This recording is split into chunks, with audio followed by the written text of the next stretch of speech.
পেঁপে, ছোলা, আলু নিরামিষ একটা তরকারি করব।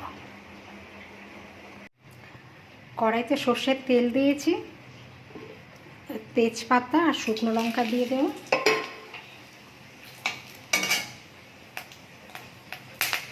গোটা জিরে ফোড়ন দিলাম,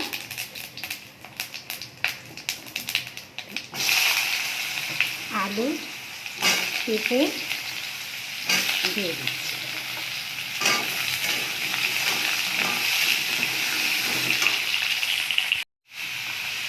এবার ছোলাটাও দিয়ে দেবো, একটু নাড়াচাড়া করে একটু ভাজা ভাজা মতন করে নেব।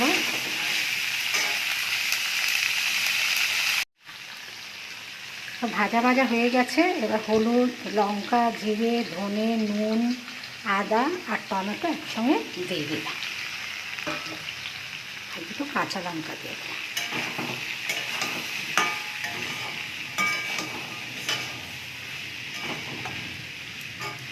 ঢাকা দেব।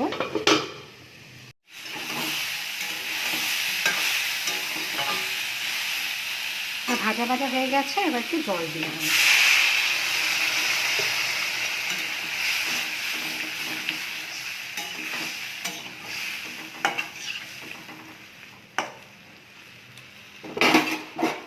ঢাকা দেব।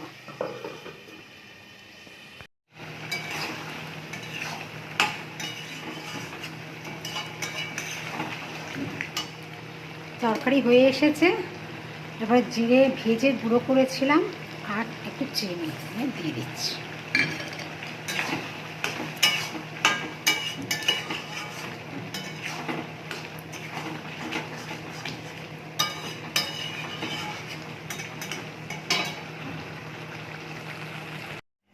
পেঁপে, আলু আর ছোলার তরকারি কমপ্লিট।